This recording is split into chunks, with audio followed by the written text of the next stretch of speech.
What's going on, guys, and welcome to Comics in the Basement presents The Morning Brew, right here on the Nerdy Basement channel. What's going on? I said that.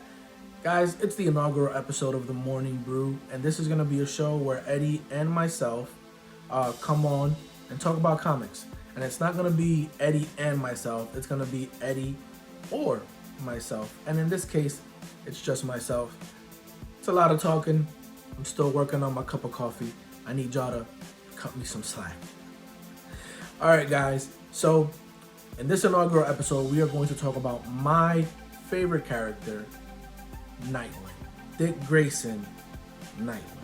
Now, right here on the Morning Brew, what we're going to do is we're going to pull out an issue or maybe a few issues of comics that we don't talk about on our Comics in the Basement podcast, right? Because there are so many issues that come out and we like to dive in so deep that we don't really have time for everything. If we did, it would be a week-long episode. Ain't nobody got time for that. So, like I said, today's episode will be about Nightwing 75. We haven't talked about Nightwing in a while. For those of you who don't know, back in Tom King's run, Batman issue 50, Nightwing got shot in the head by KG Beast, causing Dick Grayson to forget all his memories. That's right, guys. DC tried to take away our Dick. Press F in the chat for Dick. I'm sorry. I can't help myself with the Dick jokes. I can't. Anyway, DC Comics tried to take away our Dick Grayson, and they tried to give us a fake Dick. A Rick. They gave us a Rick. This is not Rick and Morty, guys. Do not need a Rick here. Alright? But they gave us Rick Grayson, and Nightwing continued and Nightwing's issues continued with the main character being Rick Grayson. Lately, since Dan Jurgens took over, as you guys have heard in our previous episodes, Dan Jurgens has been doing his damnedest to turn the ship around. And finally, in the pages of Joker War, we finally did it. We finally got back Dick Grayson. We had a hell of a transition between Rick Grayson and then Dickie Boy, who was second in command to the Clown Prince of Crime, as Mark Hamill gloriously named him. Because that's a thing that happened. Dick Grayson was turned into Dickie Boy, the ward of the Joker. Okay. I'm just gonna talk about that a little bit. Alright.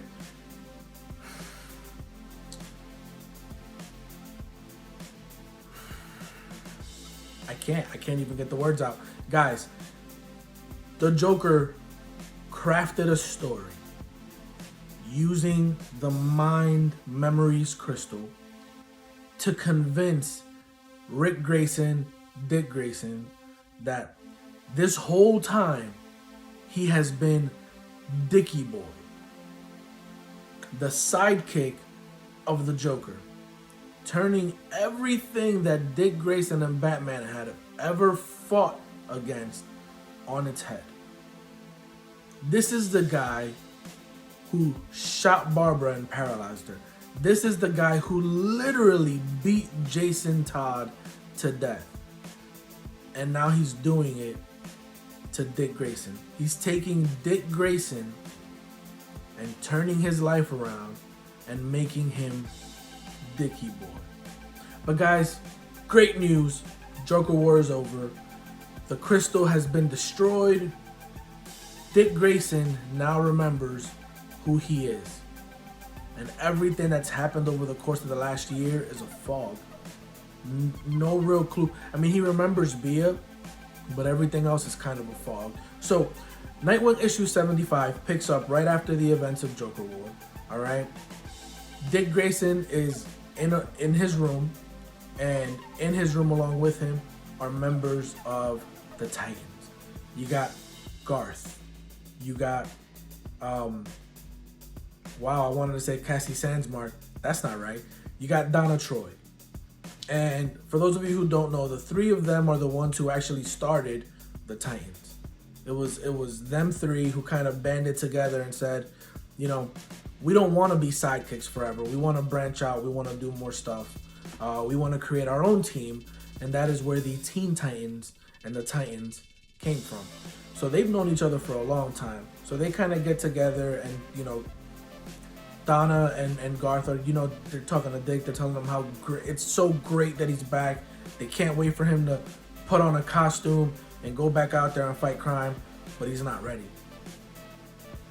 Fast forward for a few pages, and now you have Nightwing, or not Nightwing, you have Dick Grayson and Barbara Gordon kind of cleaning up the aftermath of the Joker War, right? Because even though the Joker War is over, Joker's henchmen, his little clownies are still running around doing clown things, and they're trying to take care of that. The whole time, Batgirl is trying to convince Dick Grayson that he's really not himself if he's not Nightwing, which is something that Dick Grayson struggled with, right?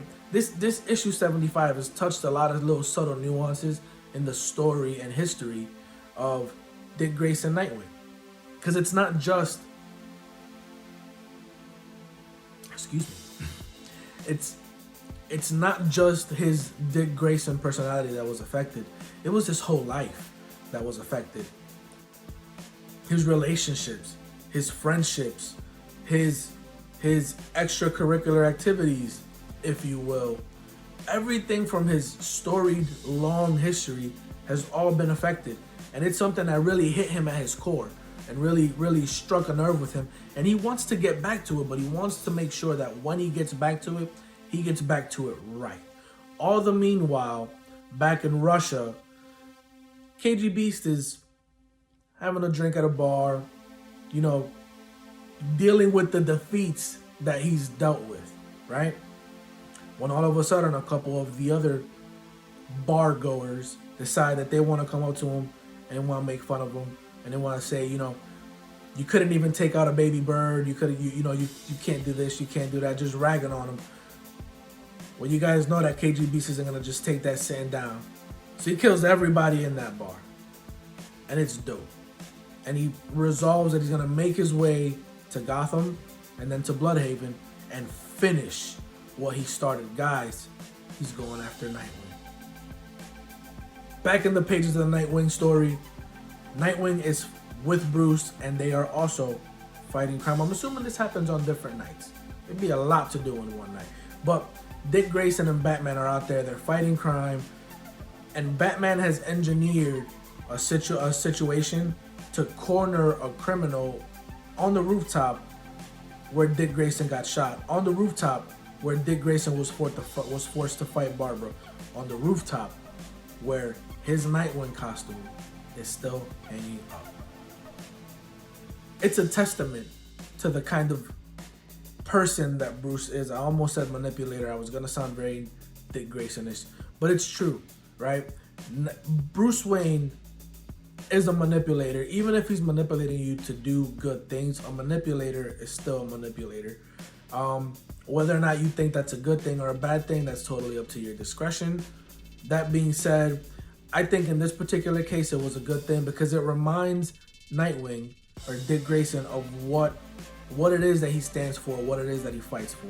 Moving forward, you see Dick Grayson shows up at night at Alfred's grave. And this to me was everything. Because this is exactly what I needed to happen. After the events of Alfred's death in Tom King's Batman run, the thing that pissed me off the most was the fact that Nightwing, Dick Grayson, never got a chance to say goodbye to Alfred. Alfred was a father figure to him. Bruce Wayne was more of a brother to him, especially as the years went on. Alfred was Dick Grayson's father figure. And the fact that Dick Grayson never got a proper chance to say goodbye really sucked.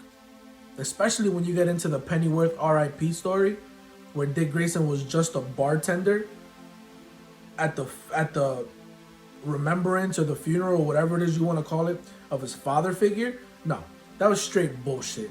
And I hated every bit of that.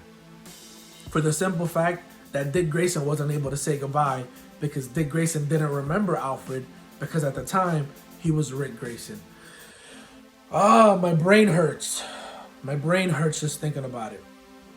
That being said, we finally get the story of Dick Grayson saying goodbye to Alfred, kind of walking him through all his problems, apologizing for not being there, apologizing for how he must have made him feel when he was Rick Grayson, and telling Alfred, his father figure of so many years, I don't remember you. I'm Rick Grayson now. Leave me alone. Makes me so mad. But they talk through it, they talk it out, and everything kind of gets sorted. Convinces Dick Grayson that he can have both, right? He uses Alfred's words that he knows Alfred would have said from their years of being together as father and son. He uses those words to come to the conclusion that he's always thought of, where you can have both. You can be both a superhero and a human being. You can have a relationship and a personal life outside of your I'm a superhero life. And so Dick Grayson, with that resolve, with that moment with Alfred, decided, I can totally do this. He goes to the bar in Bloodhaven, Bia's bar, which, by the way, is called the Prodigal, and I didn't notice it until just now because Nightwing lands in front of the Nightwings. My bad, I forgot. Dick Grayson calls a meeting with all the Nightwings. You know, the two cops, the detective, and the firefighter. He calls that meeting and tells them, Swerve, you guys all do great work. I'm Nightwing now, and I'm back. I had a thing, but I'm good now, and I'm ready to be Nightwing again. After a little back and forth discussion, they agree. Sap, which is the one who was in charge of the Nightwings, decides that Dick Grayson's right, Nightwing is right. It's really dangerous, and they need to go back to their day jobs, which are also dangerous. I guess you can only have one dangerous job. You can't be a cop. Oh, whoa. No, you can't. You can't be a cop and a vigilante. You can't be a firefighter and a vigilante. Can you imagine you're a vigilante all night and then you go out to be a cop during the day and you're tired and you haven't had your morning brew? I had to throw it in there at least one time. But the Nightwings have all disbanded with the stipulation that they'll be around. So I'm sure we'll see them again. Nightwing, our Nightwing, Dick Grayson Nightwing, goes to Bia's bar, and him and Bia are having a chat. And they're talking about how things are different, but they're the same. I still love you, good, because I still love you, and you know we can do this. It's gonna take a little work, but we can be together. When suddenly, big explosion, the bar blows up. Nightwing gets thrown back. When he finally comes to, he opens his eyes, and who does he see? KG Beast, who's made his way to Bloodhaven and is ready to take out both of Nightwing's hearts. Meaning his own and also Bia. Bia goes first so that Nightwing can see how it hurts. But guys, there you guys have it. The whole story behind Nightwing 75, the exercised issue. I love Nightwing. I love the fact that Dick Grayson is finally Nightwing again. I love everything that this issue had to say and everything it did. You guys, you need to go out there and pick this issue up. Especially if you're a Dick Grayson fan or a Nightwing fan, because I'm telling you, Dan Jurgens is doing fantastic things.